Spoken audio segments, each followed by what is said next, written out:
এই যে কাগজগুলো দেখছেন, প্রথম দেখায় কি মনে হয়? সাধারণ কয়েকটা পরীক্ষার খাতা, তাই না? কিন্তু এই সাধারণ দেখতে কাগজগুলোই আসলে বাংলাদেশের অন্যতম কঠিন আর প্রতিযোগিতামূলক পেশাগত পরীক্ষার অংশ। তো চলুন আজ আমরা ব্যবচ্ছেদ করে দেখি এই পরীক্ষার আড়ালে ঠিক কি লুকিয়ে আছে। সত্যি বলতে কি, লাখ লাখ আবেদনকারীর জন্য এটা শুধু একটা পরীক্ষা না, এটা তাদের জীবন বদলে দেওয়ার চাবিকাঠি।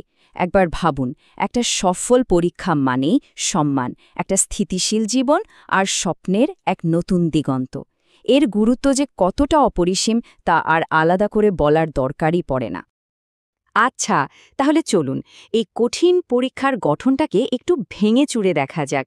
মানে এখানে সফল হতে ঠিক কি লাগে, কোন কোন দক্ষতা সবচেয়ে বেশি জরুরি, আর একজন প্রার্থীকে ঠিক কী ধরনের চ্যালেঞ্জ পার করতে হয়। চলুন এই সব কিছুরই উত্তর খোঁজা যাক। তো এই পরীক্ষার প্রথম স্তম্ভটাই হলো ভাষা।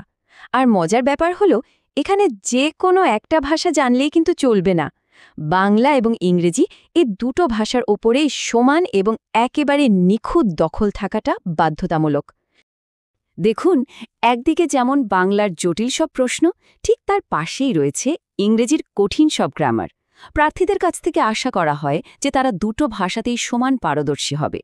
এটা কিন্তু শুধু ভাষা বলতে বা লিখতে পারার পরীক্ষা না, এটা হলো ভাষার একেবারে গভীরে গিয়ে তার গঠনটা বোঝার পরীক্ষা। আর এখানেই কিন্তু ব্যাপারটা আরও জটিল হয়ে ওঠে। মানে সাধারণ কথাবার্তা বলার দক্ষতা দিয়ে এই পরীক্ষায় পাশ করা প্রায় অসম্ভব। পরীক্ষার্থীদের বাংলা আর ইংরেজির ব্যাকরণের একদম খুঁটি-নাটি বিষয় জানতে হয়। সমার্থক শব্দ, বাগধারা থেকে শুরু করে প্রেপোজিশন আর ভয়েস চেঞ্জের মতো বিষয়ও হতে হয় একেবারে নির্ভুল। একবার ভেবে দেখুন কতটা গভীরে যেতে হয়। পরীক্ষার্থীদেরকে দুইটা ভাষাতেই লিঙ্গ পরিবর্তনের মতো বিষয়ও জানতে হয়। যেমন ইংরেজিতে ম্যান থেকে ওমেন, এটা তো আমরা মোটামুটি সবাই জানি, কিন্তু বাংলায় মহতের স্ত্রীলিঙ্গ কি হবে, বা ধরুন নেতার।